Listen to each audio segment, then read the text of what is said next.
Introduction. Meena, it's lunchtime and you are not eating. Is everything okay with you? No, I'm feeling toothache. I wish I could be a plant. A plant? Yes, because they don't have teeth for intaking nutrients for their growth. Yes, it's amazing. But I wonder, how do they do this? Yes, we will discuss this in detail. Objectives. At the end of this lesson, you will be able to discuss about uptake of mineral ions, explain the translocation process of mineral ions, describe the phloem transport, describe the pressure flow or mass flow hypothesis. Uptake of mineral ions. Friends, as we all know that plants do not have teeth and digestive organs like us. They obtain their carbon and most of their oxygen from CO2 in the atmosphere. However, their remaining nutritional requirements are obtained from minerals and water for hydrogen in the soil. Let us first know how do they uptake mineral ions. Unlike water, all minerals cannot be passively absorbed by the roots. Two factors account for these minerals are present in the soil as charged particles or ions, which cannot move across cell membranes, and the concentration of minerals in the soil is usually lower than the concentration of minerals in the root. Therefore, most minerals must enter the root by active absorption into the cytoplasm of epidermal cells. This needs energy in the form of ATP. The active uptake of ions is partly responsible for the water potential gradient in roots and therefore for the uptake of water by osmosis. Some ions also move into the epidermal cells passively. Do you know the fact that ions are absorbed from the soil by both passive and active transport? Specific proteins in the membranes of root hair cells actively pump ions from the soil into the cytoplasm of the epidermal cells. Like all cells, the endodermal cells have many transport proteins embedded in their plasma membrane. They let some solutes cross the membrane, but not others. Transport proteins of endodermal cells are control points where a plant adjusts the quantity and types of solutes that reach the xylem. Note that the root endodermis, because of the layer of submarine, has the ability to actively transport ions in one direction only. Translocation of mineral ions. After the ions have reached xylem through active or passive uptake, or a combination of the two, their further transport up the stem to all parts of the plant is through the transpiration stream. The chief sinks for the mineral elements are the growing regions of the plant, such as the apical and lateral meristems, long leaves, developing flowers, fruits and seeds, and the storage organs. Mineral ions are frequently remobilized, particularly from older, senescing parts. Older dying leaves export much of their mineral content to younger leaves. Similarly, before leaf fall in deciduous plants, minerals are removed to other parts. Elements most readily mobilized are phosphorus, sulfur, nitrogen and potassium. Some elements that are structural components like calcium are not remobilized. So, the xylem transports only inorganic nutrients while phloem transport only organic material.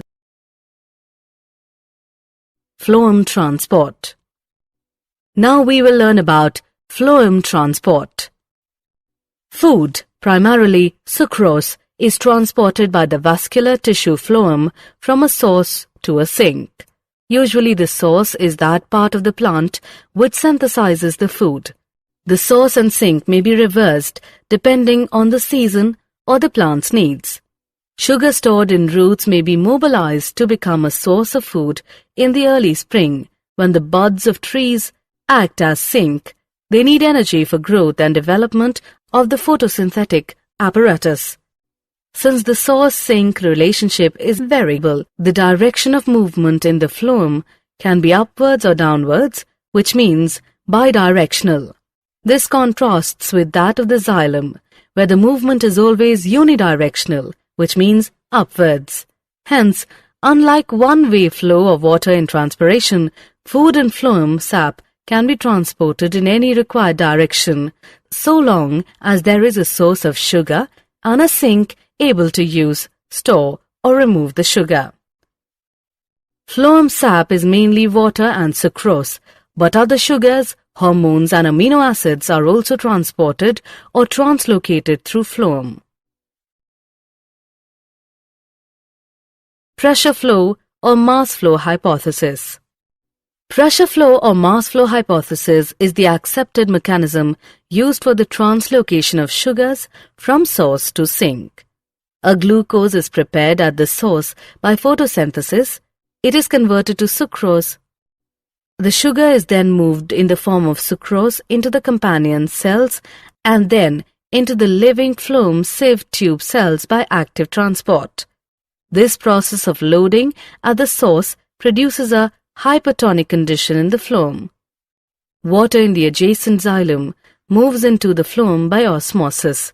An osmotic pressure builds up, the phloem sap will move to area of lower pressure. At the sink, osmotic pressure must be reduced. Again, active transport is necessary to move the sucrose out of the phloem sap and into the cells which will use the sugar, converting it into energy, starch, or cellulose. As sugars are removed, the osmotic pressure decreases and water moves out of the phloem. Phloem tissue is composed of sieve tube cells, which form long columns with holes in their end walls called sieve plates. Cytoplasmic strands pass through the holes in the sieve plates, so forming continuous filaments. As hydrostatic pressure in the phloem sieve tube increases, pressure flow begins, and the sap moves through the phloem. Meanwhile, at the sink, incoming sugars are actively transported out of the phloem and removed as complex carbohydrates. The loss of solute produces a high water potential in the phloem, and water passes out, returning eventually to xylem. A simple experiment called griddling was carried out to identify the tissues through which food is transported. On the trunk of a tree, a ring of bark up to a depth of the phloem layer can be carefully removed. In the absence of downward movement of food, the portion of the bark above the ring on the stem becomes swollen after a few weeks. This simple experiment shows that phloem is the tissue responsible for translocation of food, and that transport takes place in one direction, which means towards the roots. Summary. Let us summarize what we have learned. Most minerals must enter the root by active absorption into the cytoplasm of epidermal cells. This needs energy in the form of ATP. Ions are absorbed from the soil by both passive and active transport. Specific proteins in the membranes of root hair cells actively pump ions from the soil into the cytoplasm of the epidermal cells. Transport proteins of endodermal cells are control points where a plant adjusts the quantity and types of solutes that reach the xylem. After reaching the ions to xylem by actively or passively, the further transport the stem to all plant parts is through transpiration stream. The chief sinks for the mineral elements are the growing regions of the plant, such as the apical and lateral meristems, young leaves, developing flowers, fruits and seeds, and the storage organs. Elements most readily mobilized are phosphorus, sulfur, nitrogen and potassium. Food primarily sucrose, is transported by the vascular tissue phloem from a source to a sink. The source of synthesized food is the leaf, and sink is the part that kneads or stores the food.